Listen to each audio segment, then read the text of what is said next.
Hi guys, James at Rampant Lion Reviews again for you today with another beer review. For this one, we are going to stick to Japan and we're going to return to a brewery that's featured on the channel a couple of times before. Now, I've had some really nice beers from these guys over the years, a good few different styles, but if people were to ask me about this brewery, I would say that they're best known for their different kinds of German beer, and as you'll know if you've watched the channel for any length of time, I'm a huge fan of my different styles of German beer. But the one we're going to have a look at today is a style that I very much enjoy, probably one of my top 2 or 3 German styles of beer, and it's also a beer from this brewery that I've wanted to try for quite some time, and just by circumstance or timing of my visits to Japan, it's one that I've missed out on so many times, but I finally managed to get a hold of a bottle of it. I've just been missing the release period of this beer every time that I've been here. I think it's released usually in sort of April, May time, if I'm not mistaken. But I managed to get a hold of a bottle of it earlier in the year, and I'm finally getting to sit down now and review this one for you. So really looking forward to this. Hopefully it's another good beer. Hopefully it makes for an interesting review. And as always, I hope that you guys watching enjoy my take on this one as well. So yeah, for this review then, we are going to head to Yamanashi Prefecture, which is a little bit to the kind of southwestish of Tokyo. And we're going to have a look then at another beer from the wonderful Fujizakura Heights beer. So this particular beer is simply called Doppelbock. It comes in at 8% ABV, and from the name, I think you guys know what style this one is. But yeah, this is yet another beer that I picked up at liquor shop Asahiya in Taishibashi Maichi here in Osaka. That shop is run by Koji and his daughter Rika, who does most of the work these days because Koji is a little bit older. But yeah, they've always got a great selection of Japanese beers and some interesting things from Canada, Australia, America, and further afield. So if you find yourself in Osaka, that place is somewhere that you really do want to go. I'll put the link to their Facebook page and their Instagram in the video description for you below, but do go and check them out. Lovely people, and as I say, some very interesting beers to be found up at liquor shop Asahiya. It's about 2 kilometers north of where I am in Tsurumi in Osaka at the moment. But yeah, this is a beer, as I say, I've wanted to try for quite some time, and Koji and Rika very kindly kept one of these aside for me for quite a wee while actually, so that I could try it. So massive thumbs up to them for making this review possible. But yeah, let's crack on with this one then and see what it's going to have in store for us. The Doppelbock at 8% ABV from Fujizakura Heights beer in Fuji Kawaguchi Ko, if I remember the place correctly, in Yamanashi Prefecture in Japan. So, as always with my reviews, I'll tell you a little bit about the brewery before we taste the beer. If you want to get straight to the tasting though, just fast forward. All the usual links can be found in the video description below. That's the brewery website, the link to my other reviews that I've done from Fujizakura Heights beer before, and we will no doubt add some more to that list at some point in the near future. But there's all the usual social media down there. If you want to see more reviews, do please consider subscribing to the channel. The support that you give is massively appreciated. And remember, you can go into the channel homepage and search for beer using the geography tagging systems. Just go in there, use the little search bar, put in your hometown, state, county, province, whatever you like. If I've reviewed beers from the area that you search for, they will pop up. Failing that, you can check out the playlist of beers from different countries. You'll find this one in the Japanese playlist along with a number of other things, and that is being added to quite regularly at the moment, and hopefully fairly regularly going forward. But make sure you check out the playlist of beers from other countries as well, because there are some very interesting things on the channel these days. But yeah, let's go on to my brewery notes then, and I'll tell you a wee bit about Fujizakura Heights beer. So this brewery, as I mentioned to you, is based in Fuji Kawaguchi Ko in Yamanashi Prefecture near the Kawaguchi Lake in the Mount Fuji region of Japan, again to the kind of southwestish of the capital Tokyo. And the company is also known as Fuji Kanko Kaihatsu officially, but the beers are of course marketed under the name Fujizakura Heights beer. So yeah, this is quite common in Japan, as I've explained many a time, that there is a parent company and then there's a kind of daughter or child company that they use, or a brand name you could also describe it as, for the beer range that they produce. And a number of Japanese breweries started out as sake breweries, so yeah, they've kind of got subsidiaries, we could call them as well. But the head brewer is Miyashita Hiromichi. He was sent by the company to study brewing in Germany, and he worked under a brewmaster in Hiroshima who had graduated from the academy in Germany before he headed over there himself with a translator, and he went there for about 6 weeks in 1996. But upon his return to Japan, he studied for a further 2 weeks or 2 months rather, up in Iwate Prefecture before he got to work for Fujizakura Heights. But the brewery actually have a restaurant which is called Sylvan's, and they wanted Miyashita to learn how to make a Rauch beer because they felt that this would go very well with the food in the restaurant and also the kind of German atmosphere that they wanted to create there. But they've also got a number of other German beer styles in there. There's the Pils and the Weizen beer. And of course, in 1993, when the brewing laws were changed to allow microbrewing, German styles of beer were very, very popular in Japan, and the Rauch beer from Bamberg in Franconia in the north of Bavaria, this was seen as a beer that was quite unusual and one that they really wanted to bring back to Japan, and it was this that really helped kind of propel Fujizakura Heights beer to being quite famous among the G-beer breweries that emerged in the early to mid-90s. After that law change in Japan. But the brewery now focuses on brewing their own interpretations of these various different German beer styles. They have been a little bit more adventurous and tried a few different kind of American styles in recent times as well, but they've gone on to become one of the most decorated breweries in the country. But for a period they had a bar and restaurant in Roppongi in Tokyo. This is closed, and they've now been working on their Extreme project series as well, which has been quite interesting to see. So we'll need to see if we can track down a few beers from that series. But as of December 2023, when I'm filming this review for you, these guys have produced 115 different kinds of beer according to Untappd, and that number will no doubt continue to increase as time goes on. But yeah, the main beers you're going to find from these guys, if I remember correctly, the core range is the Pilsner, the Weizen, the Schwarzbier, and the Rauch beer. There might be another one in there too, but you'll quite often see the Dragon Mosaic IPA, and you'll see the Winter Bock. If I remember correctly, you'll see the Doppelbock every kind of March or April, and they've got a few other kind of regular beers as well. But like I say, this is one of the best known breweries in Japan when it comes to German style beer, and they're one of the kind of real mainstays since the craft beer scene here kind of kicked off. So yeah, do make sure you check out some of their stuff if you get the chance. But that's all I can really tell you about Fujizakura Heights beer for the moment. I do want to go to Sylvan's restaurant at some point and actually try these beers at source and enjoy them and make a little out and about video for you. That would be a really nice addition to the channel's out and about videos. So we'll see about that at some point in the next couple of years, since I'm now based out in Asia. But yeah, that's everything about this brewery for the moment. If you want to learn more about them, you can check out the brewery website, you can follow them on Facebook and Instagram to keep up to date with all the latest goings on, and you can check out the Rate Beer, Untappd and Beer Advocate pages to learn a little bit more about all the different beers that these guys have done. So yeah, let's go on and have a little look at the beer itself. So this one, if I'm not mistaken, is 350 milliliters, which is quite a common measurement in Japan. A number of the kind of older breweries have actually changed their beers from bottles into cans. Cans seem to be becoming a little bit more acceptable over here in Japan, because that's one of the things, you know, in Japanese culture, the presentation of a gift is a huge thing, and bottles are seen as being a little bit better looking than cans. But yeah, you can see the artwork on this one is quite similar to what we've seen from Fujizakura Heights in the past, but obviously you've got the Sakuras in there, and like I said, the normal release period for this beer is during the cherry blossom period, which is March and April and things. But yeah, there you can see the Sakura petal on the top of the bottle there on the crown, and I'm not sure how well you guys are going to see it, but you can see there are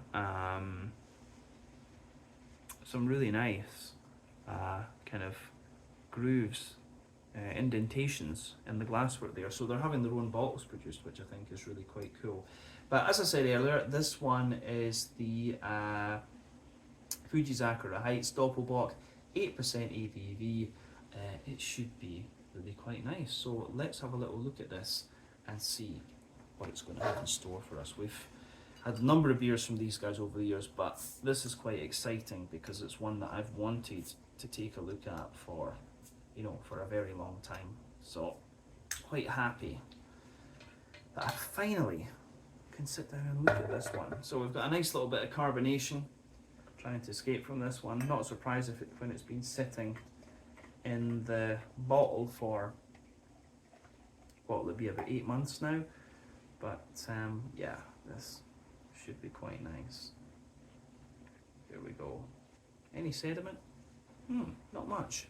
So the thing to remember about a Doppelbock is that Bock beer originates from the German city of Einbeck. And basically the Einbeckers took their beer down to Munich. The Münchners made fun of the Einbeckers' accent and started to call the beer Bock. And Bock, of course, in German means goat. And this is why a number of the Bock beers, Doppelbocks and so on, have goats on the artwork and things like that. That's the story behind it. But this is a lager beer, which means bottom fermenting yeast, low temperature fermentation.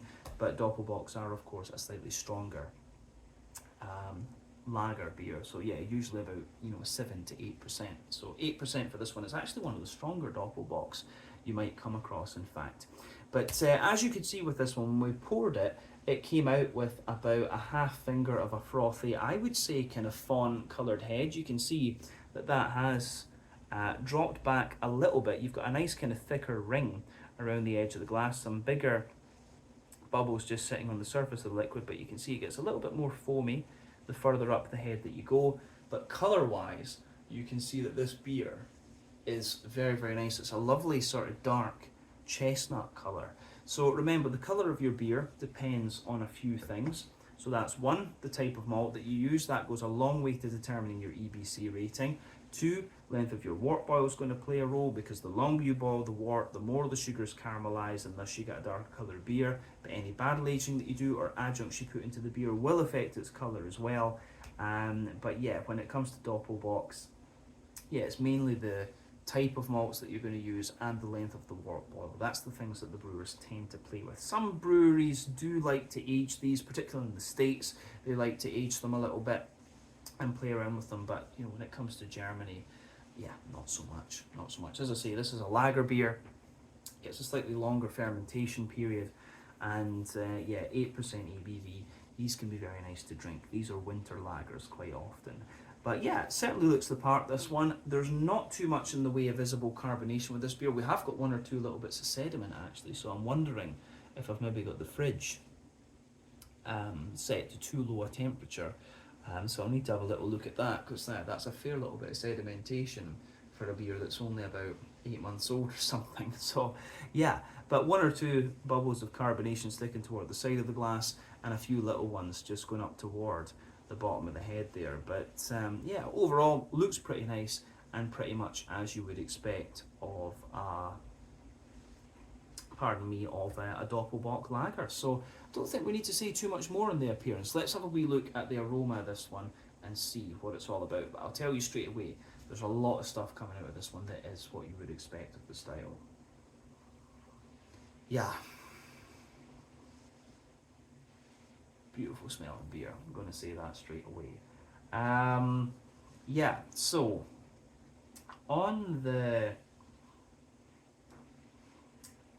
side of things, you're getting the brown breadiness, you're getting the brown sugary notes, you're getting the fruit, you're getting the hops.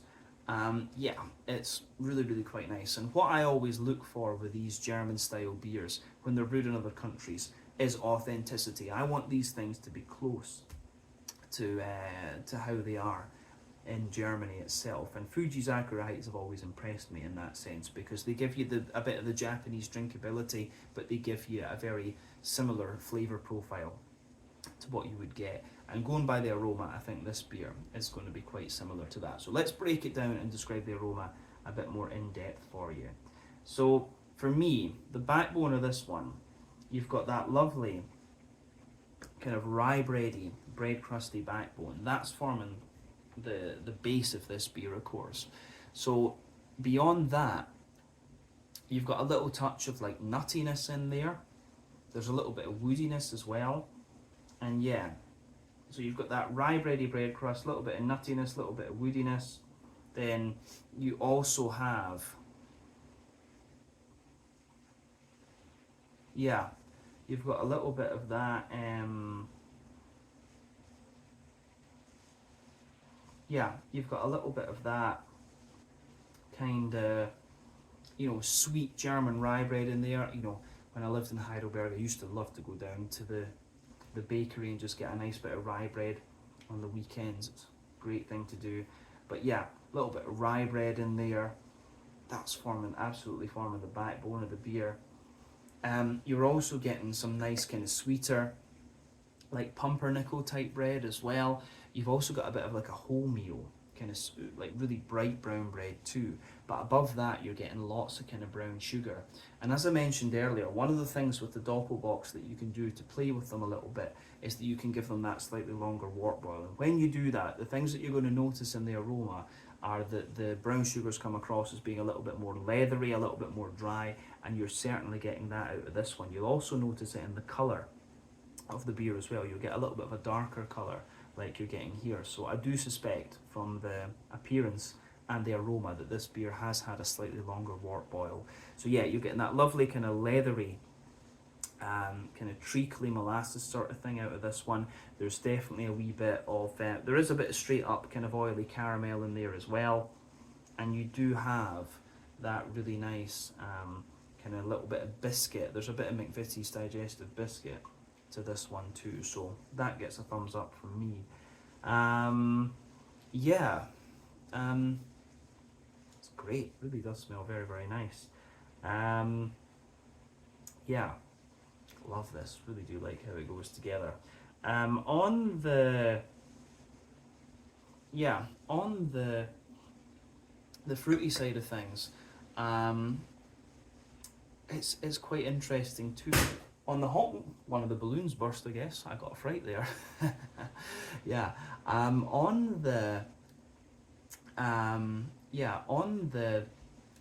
That's distracting me now. Yeah, we're going to talk about the green component of this beer.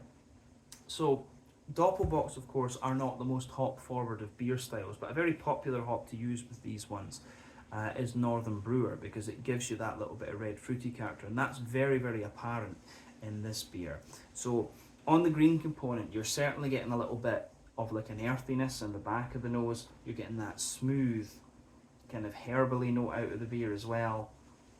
And you're also getting a little bit of floral aromaticity and a little bit of grassiness. That has, of course, faded a little bit because,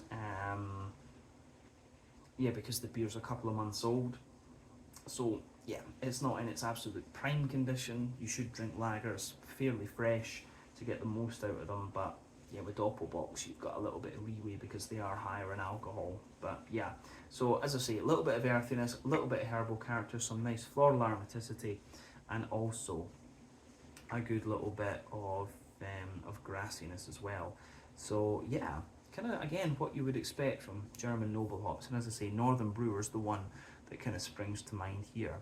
On the fruity side of things, it's again what you'd expect. There's a good little bit of juicy plum. There's a good little bit of juicy plum. There's some nice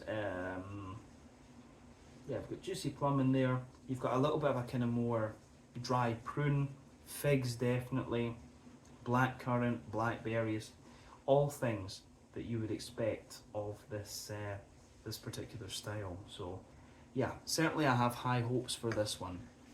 I certainly do have high hopes for this one. So, as I always say, take a little bit of time to enjoy the aroma of the beer before you get stuck into it. But I think it is about time that we try this one and see what it's all about. So yeah, this is the Doppelbock, an 8% Doppelbock lager beer. That's the only way you can describe it. From Fujizakura Heights Beer, one of the mainstays of the Japanese craft beer scene, one of the survivors of the Jibiru era here in Japan as well. So let's get stuck into this one and see how we get on. A beer that I've wanted to try for quite some time. Sláinte, skål, Cheers, Kampai.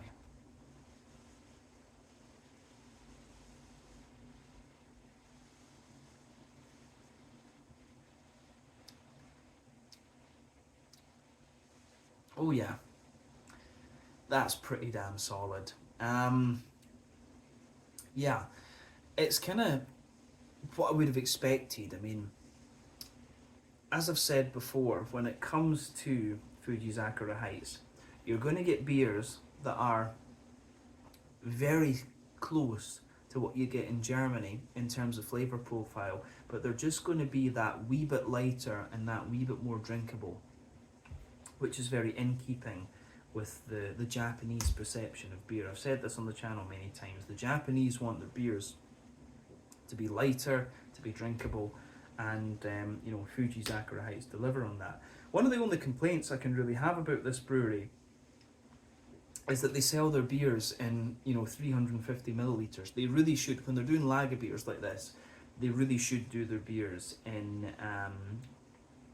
half liter bottles as well. They should offer that as an option. But yeah, that's just one of the things. It's Japan. They don't. It takes them a long time to change things. It's just how it goes. But yeah, the Pilsner, at least the Pilsner, I would say they should do that in half liter cans or bottles or something. But this is a very, very nice Doppelbock. The flavour profile is kind of in keeping with what you would expect. It does actually remind me of the Ayinger Celebrator, which is the probably the most famous Doppelbock actually. Probably the most widely available one, come to think of it.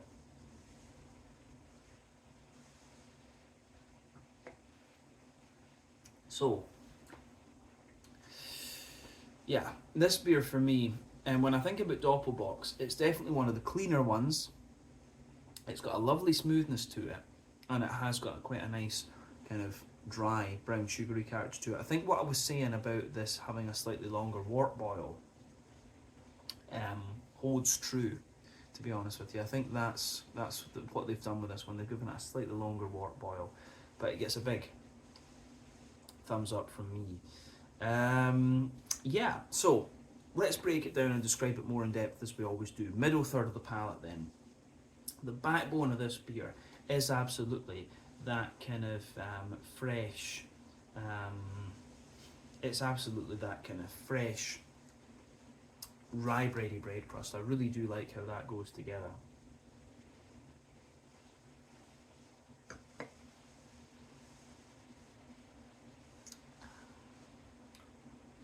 Yeah, it's that rye bready backbone is really nice. If you come further forward on that middle third of your palate, you start to get a little bit of a you get a little bit more of a kind of, I would say there's a little touch of like woodiness in the base of the flavour there, so yeah, a little bit of a kind of more woody character. There's a little bit of nuttiness comes out in that as well, but these flavours are all just in that kind of rye bready bread crusty base. But then above that, you start to get the kind of more fluffy, straight up rye bread coming out of it, which is great.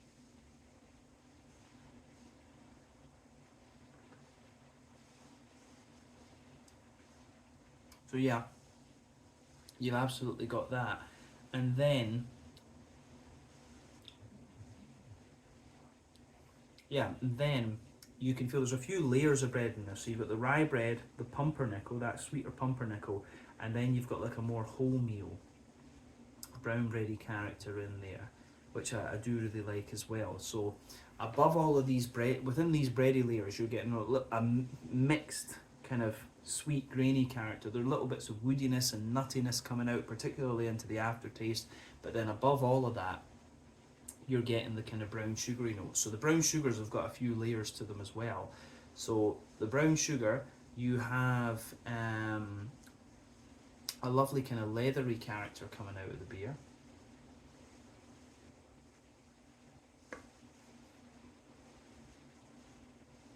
So yeah, lovely little bit of kind of leathery brown sugar coming out of this one. Yeah, leathery brown sugary character forms the base. Then you've got a kind of circle in the middle of your palate there, and that's more of a kind of sweet treacle molasses kind of thing, and that will of course be the concentration of alcohol. So you have the leathery brown sugars there, you've got a wee bit of kind of McVitie's digestive biscuit as you push out toward the edge of the middle third of your palate there, then that little circle in the middle of your tongue, which is the treacly molasses note, and again the concentration of alcohol there. So yeah, the way that goes together is really quite nice. Yeah. So yeah, I think that covers the middle third of the palate quite well in this one. Let's go on to the back third of the palate then.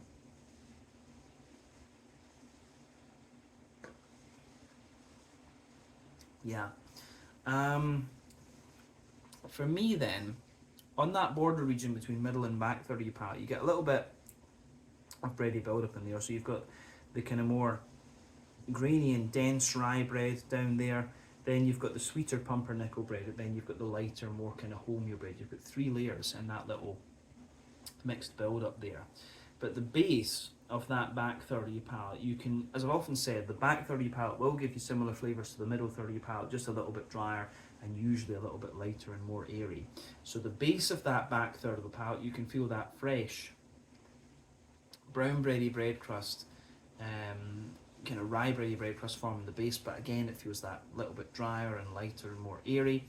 Then above that you've got the kind of rye bready layer, which feels lighter and more airy again.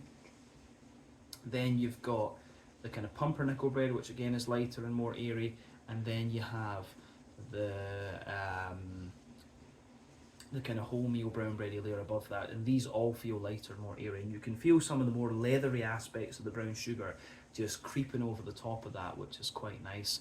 And then you have the yeasty side of the beer sitting above that. So let's have a wee look at that yeasty side of things before we go on to the hoppy side of the beer.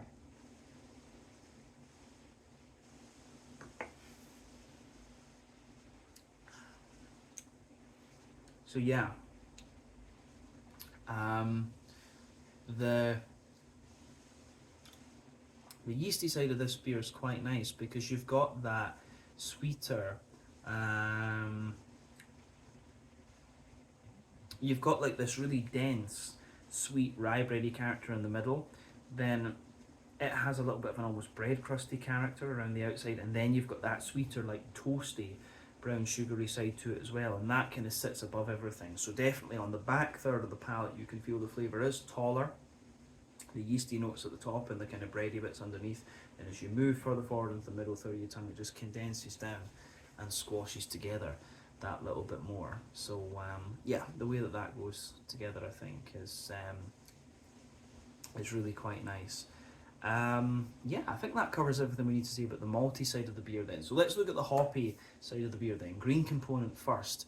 Back corners of the palate, of course, you do have that little bit of smooth earthiness, that typical German noble earthiness.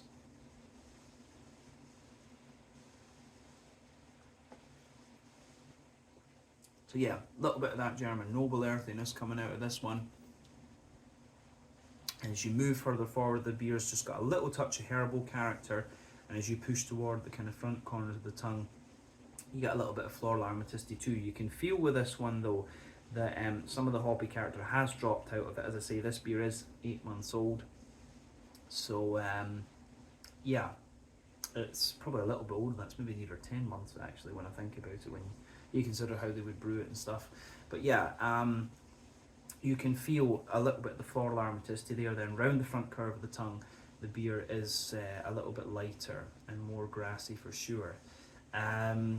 But the green component is a little bit more oily too, which is interesting. But yeah, not too much needs to be said about that. Let's focus on the fruity side of the beer then to round off the flavour section. So, border region between front third and middle third of your palate, you get a nice little bit of bready build up in there. Rye bread in the base, pumpernickel bread in the middle, then a bit of the kind of wholemeal bread on top. And then you have a little bit of, on the base of that front third of your palate, you can feel the rye bread in the base, or the bread crust I should say, yeah, more of the bread crusty character, the sweet rye bread, and the pumpernickel. I'm not getting so much of the wholemeal brown bread on that front third of your palate, but then above all of that, you get that nice oily bubble where the juicy fruity esters just roll their way out of the beer. So let's focus on that for just now.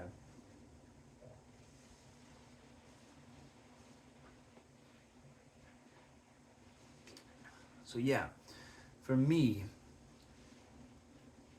the fruity side of this beer, it's kind of what you'd expect. The fruity character is quite dry actually, which is interesting. So it's not really got a sharper kind of raisiny note to it. I'm getting a lot of like juicy plum. If we go to the back of that front third of your palate, there's a lot of juicy plum there, and then the drier prune underneath.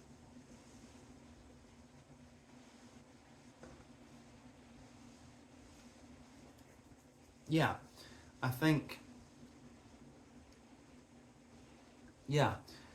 that's fair. There's yeah, definitely you have that, juicy plum, drier prune. You've got a kind of sultana-y note just sitting underneath. Then as you move further forward, you have a little bit more of a kind of figgy note as you reach the middle of that front third of your palate. And then as you move into the front half of the front third of your palate, you've got a kind of,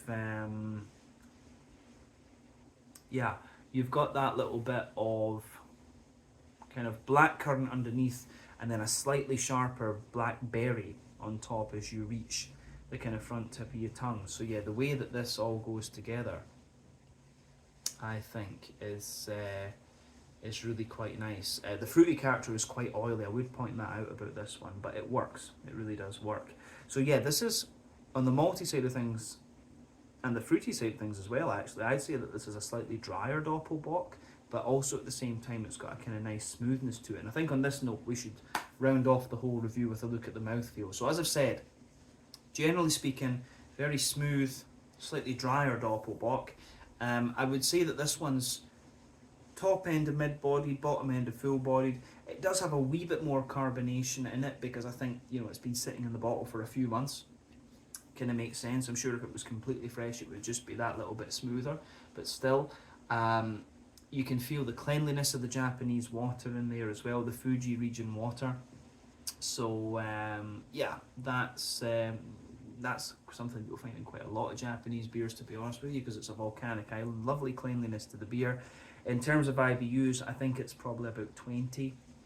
And you have got that little bit of dryness that comes out into the aftertaste as well. 20 IBUs for a more malty lager like this is quite common.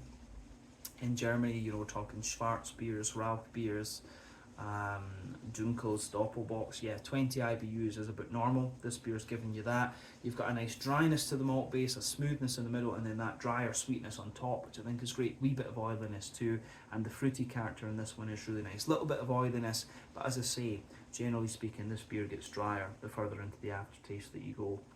But yeah, I think that's everything we need to say about this one. This has been a really interesting Doppelbock to try. A style that I really enjoy, one that I wish was a bit more popular. But yeah, it's also very cool from a personal perspective because I've wanted to review this particular Doppelbock for so long. And finally, we managed to get a video of this one done. I've been wanting to get a bottle of this for quite some time. And definitely cool to return to Fujizakura Heights beer for the first time since 2019 as well. So yeah, I can take a breath now and we can say this video is done. So once again, thank you for watching my beer reviews. Until the next time, please like, subscribe, share, all the usual YouTube stuff. Let me know your own thoughts on this beer in the comment section below. Let me know what your favourite beers are from Fujizakura Heights beer as well. We need to see about reviewing their pills at some point. I really would like to try that because I don't think I ever have, come to think of it.